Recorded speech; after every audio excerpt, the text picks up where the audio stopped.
My sister took my fiancé years ago and laughed at my single status, but when she finally met my husband, her reaction was priceless and made all those years of heartache worth it. I never imagined that a phone call could turn my life upside down, but that's exactly what happened. It was a crisp autumn afternoon in Chicago when I saw my phone light up with an unfamiliar number. I almost ignored it, but something told me I should answer. When I did, the voice on the other end was unmistakable. "Samantha, it's Isabella," she said, her tone dripping with an odd mix of formality and something I couldn't quite place. "Isabella," I replied, trying to keep my voice steady. "What's going on?" Isabella, my estranged sister, had called to deliver the news that our grandmother had passed away. The news itself was shocking, but the way she spoke, it was clear she had a hidden agenda. "I just wanted to let you know," she said, her voice tinged with a hint of mockery. "I'm sure you're busy with your modest life." I could almost hear her smirking through the phone. Her words stung, but I tried not to let it show. "Thank you for letting me know. I'll make arrangements to come." It wasn't just her words that stung. It was the memories they dredged up. Growing up, Isabella was always the golden child.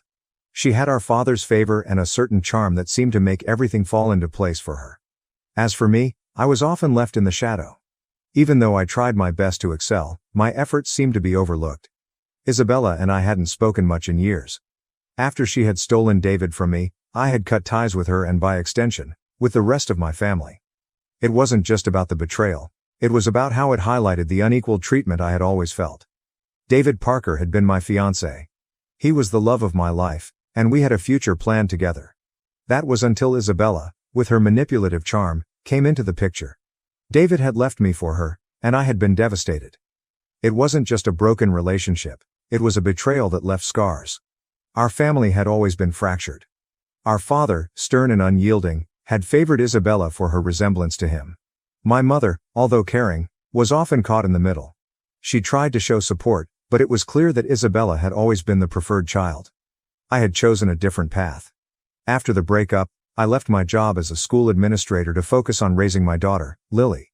John, my husband, was a supportive tech executive who loved me for who I was. We had a cozy home in the suburbs and a life that, while modest, was filled with love. Lily, our 6-year-old daughter, was a bright spot in our lives. She had a passion for drawing and even had a popular YouTube channel where she shared her artwork with the world. Despite the success in my personal life, the call from Isabella brought back a wave of old emotions. The thought of returning to the family home for the funeral filled me with apprehension. I hadn't been there in years, and the memories were bittersweet. Our grandmother had always been a beacon of kindness in our family. She was the one person who had supported me unconditionally. Her death marked the end of an era, and now, with Isabella's call, it felt like I was being dragged back into a world I had tried to leave behind. I spent the next few days preparing for the trip. The thought of seeing Isabella again filled me with a mix of dread and anticipation. It was not just about the funeral, it was about facing the family dynamics that had shaped so much of my life. I couldn't shake the feeling that there was more to Isabella's call than just the announcement of our grandmother's passing. When the day of the funeral arrived, I found myself standing in front of the old family home. The house looked exactly as I remembered it. Unchanged and yet somehow different. It was as if the walls held the echoes of our childhood, the echoes of laughter and fights, of dreams and disappointments. Inside, the atmosphere was heavy with grief and nostalgia. I saw familiar faces, some filled with sorrow and others marked by hidden agendas. As I moved through the crowd, I caught sight of Isabella, her eyes scanning the room with a practiced indifference. She was surrounded by people who seemed to hang on her every word, her charm as potent as ever. I watched her with a sense of unease. Despite the years and the distance, it felt like we were still locked in the same old struggle. Isabella's presence was a stark reminder of the family dynamics that had always been a part of my life. In the middle of the ceremony, as the eulogies were being delivered, Isabella managed to corner me. "Samantha," she said with a smile that didn't reach her eyes. "It's been a while." I forced a smile in return. "Yes, it has. How have you been?" "Oh, she replied, her voice dripping with false sweetness. "Life has been interesting." I could sense the undercurrent in her words, the same old rivalry that had never truly faded. As I looked at her, I realized that this reunion was not just about mourning our grandmother, it was about confronting the past, the betrayals, and the choices that had shaped both of our lives. Little did I know that this encounter would set the stage for revelations that would challenge everything I thought I knew about my sister and our family. The days leading up to the funeral were filled with tension and unresolved feelings. I tried to focus on my family, John, Lily, and our daily routines, but it was impossible to ignore the looming reunion with Isabella and the family I had distanced myself from. The familiar yet painful echoes of the past were all too real. On the day of the funeral, the air was thick with grief and unresolved emotions. The family home was filled with relatives and acquaintances, all paying their respects. The house, with its worn charm, seemed to watch over us like an old friend holding secrets. The walls felt heavy with the weight of past arguments, laughter, and hidden truths. As I entered the living room, I felt Isabella's eyes on me. Her presence was as imposing as ever, her polished exterior masking the deep-seated rivalry that had always existed between us. It wasn't long before she approached me again, her smile now more genuine but still carrying an edge. "I've been meaning to catch up," Isabella said, her voice carrying a note of curiosity. "It's been a while since we've had a chance to talk." I forced a smile, trying to keep my emotions in check. "Yes, it has. How have things been for you?" "Oh, Isabella replied with a wave of her hand. "Busy but good. I'm sure you've heard from the family about how things have been for me." I nodded, though I wasn't entirely sure what she was referring to. The last I had heard from our parents, Isabella was living a life of luxury in Los Angeles. The stories I heard seemed to paint a picture of success and perfection, but I knew better than to take them at face value. During the wake, Isabella made a point of flaunting her perceived success. She spoke of her life in Los Angeles, her upscale lifestyle, and her supposed achievements. It was as though she was trying to outshine everyone to prove that her life was better than mine. I watched her with a mix of curiosity and irritation. I knew that beneath her confident facade lay a tangled web of lies and manipulations. It was hard to ignore how she spoke about David Parker, my former fiancé and now her ex-husband. Her casual mentions of him, her attempts to show how unaffected she was by their failed marriage, felt like salt in an old wound. David had once been the center of my world. We had been planning a future together until Isabella, with her cunning and charm, had stolen him away. The betrayal had left me heartbroken and disillusioned. Seeing Isabella flaunt her life so casually was a painful reminder of the hurt I had tried to move past. I decided to confront Isabella about the past, hoping to find some closure. As the crowd began to thin out, I pulled her aside into a quiet corner of the house. "Isabella, can we talk?" I asked, trying to keep my tone calm. She looked at me, her eyes narrowing slightly. "Of course. What's on your mind?" "I need to understand why," I said, struggling to keep my voice steady. "Why did you have to take David from me? What was it that made you think you could just take him away?" Isabella's expression shifted from faux cheerfulness to something colder, more calculating. "Samantha, it's not about taking anything. David and I had our own connection. You just didn't see it." "You manipulated him," I said, my voice rising with emotion. "You knew how much I loved him." She shrugged nonchalantly. "David made his own choices. You have to move on, Samantha. Life doesn't wait for anyone." Her dismissive attitude was infuriating. "You never understood, did you? It wasn't just about David.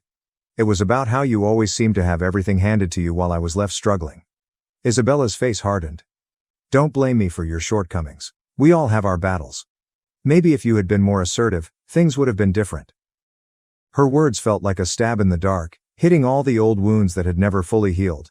I wanted to lash out, but I took a deep breath, trying to stay composed. "This isn't just about David, it's about our family, the way things have always been stacked against me." Before Isabella could respond, I was interrupted by the arrival of some distant relatives.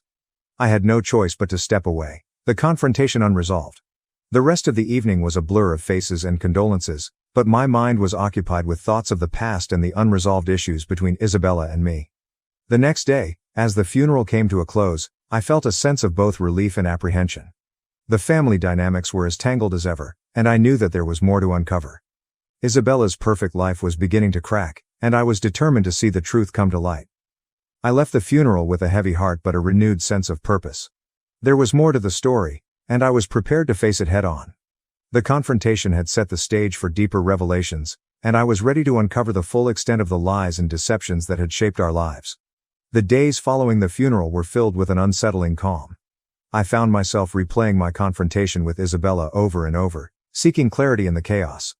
It was clear that the family's underlying issues were far from resolved. My mother's apology, though appreciated, did little to mend the rift that had existed for years. John and Lily were my anchor during this tumultuous time. They sensed my distress but chose to offer comfort rather than prying into my troubles. Lily, with her innocent curiosity, continued to pour her heart into her YouTube channel, sharing her drawings with the world. Her joy was a bright spot amidst the darkness. It wasn't long before the next chapter of this saga unfolded. Isabella, ever the drama queen, took to social media to mock me subtly. Her posts were veiled in sarcasm, presenting herself as the picture of success while implying that my life was dull and insignificant. It was frustrating to see her attempt to diminish my happiness in such a public way. That's when Lily's YouTube channel became a weapon in this battle.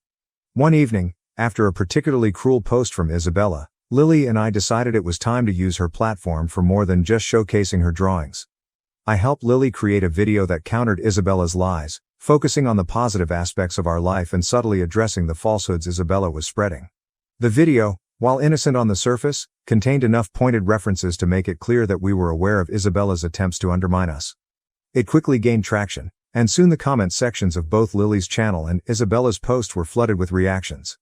People began to see Isabella's facade for what it was: an elaborate mask hiding insecurities and deceptions. As the video went viral, Isabella's reputation started to crumble. The social media backlash was swift and harsh. Comments pointed out the discrepancies in her stories and questioned her integrity. The spotlight she had so carefully crafted was now exposing her vulnerabilities. Meanwhile, Isabella's personal life began to unravel in parallel.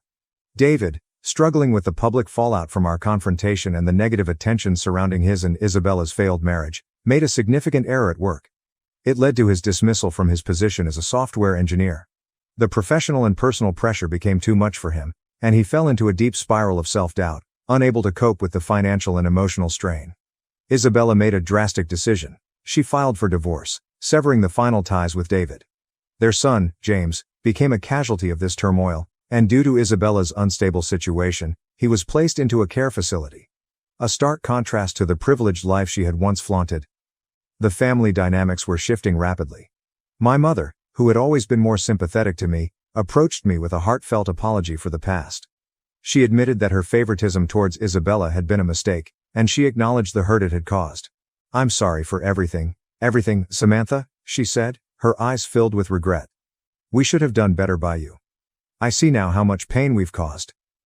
I appreciated her words, but the scars of the past were not easily healed. I chose to maintain a distant but cordial relationship with her, focusing on what truly mattered: my family's happiness and well-being. In the midst of these revelations, John and I decided to take a break from the chaos. We planned a joyful outing to an amusement park, a chance for Lily to enjoy herself and for us to reconnect as a family. It was a reminder of the simple joys and the love we shared. The trip was everything we needed, a day filled with laughter and bonding. It reinforced the strength of our family and highlighted the content life we had built together. It was a much-needed respite from the drama, and it reminded me of the importance of moving forward with love and support. As we enjoyed the day, I realized that while the past had its shadows, the future held the promise of light. With Isabella's downfall and the family's apologies, I felt a sense of closure. The journey was far from over, but for now, I could focus on cherishing the present and looking forward to a brighter future. The weeks after our trip to the amusement park brought a profound sense of calm. My life, once shaken by familial discord, was finding its equilibrium again. As I looked around at my little family, I realized how much we had grown through all the trials.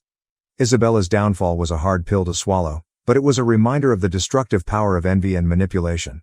Her failed attempts to belittle my life had only served to bring her own downfall into the spotlight. The divorce, the loss of her son to a care facility, and her diminishing reputation were harsh consequences of the path she had chosen. David, once a part of my life and now a figure of past regrets, faced his own set of challenges. His dismissal from his job had left him struggling to find his footing. Yet, despite everything, there was a sense of detachment on my part. My focus had shifted entirely to my own family and the life we had worked so hard to build. John and I continued to nurture our relationship, finding strength in each other.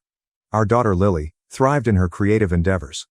Her YouTube channel remained a beacon of joy and positivity, helping to distract from the negativity that had surrounded us. Watching her grow and flourish was a constant reminder of what really mattered. One day, I received a letter from my mother. In it, she expressed her sorrow for the way things had unfolded and asked for forgiveness. Her apology was heartfelt, but I knew that mending our relationship would take time. I responded with kindness, acknowledging her regret while emphasizing the importance of moving forward. Our family dynamics had been altered permanently, but the experience had also brought clarity. My parents' favoritism towards Isabella and the subsequent fallout had taught me invaluable lessons about resilience and forgiveness. It was clear that healing from these wounds required more than just time. It required understanding and a willingness to let go of past grievances. In the quiet moments of reflection, I understood that the pain of the past had forged a stronger bond within my own family. John, Lily, and I were more connected than ever, and our shared experiences had deepened our appreciation for one another. We found solace in our daily routines and the small moments that brought us joy. As summer turned to fall, I began planning a new project, one that would honor the lessons learned and the family we had become. I started a community initiative focused on helping families navigate conflicts and build stronger relationships. It was a way to turn my experiences into something positive, offering support and guidance to others who might be facing similar challenges. Looking back, I saw how far we had come from those turbulent days. The confrontation at our grandmother's funeral, the subsequent revelations, and the social media battles had all led to a profound transformation. Isabella's story was a cautionary tale, but it was also a testament to the strength of my own resolve and the importance of moving forward with love. As I closed the final chapter of the story, I felt a sense of closure. The journey had been arduous, but it had also been enlightening. The road ahead was filled with promise, and I was ready to embrace it with an open heart. In the end, it was the love of my family and the lessons learned that had guided me through. With John by my side, Lily's laughter brightening our days, and the community project taking shape, I knew that the future was ours to shape. And as I looked forward, I carried with me the certainty that no matter what challenges lay ahead, our family's strength and unity would guide us through.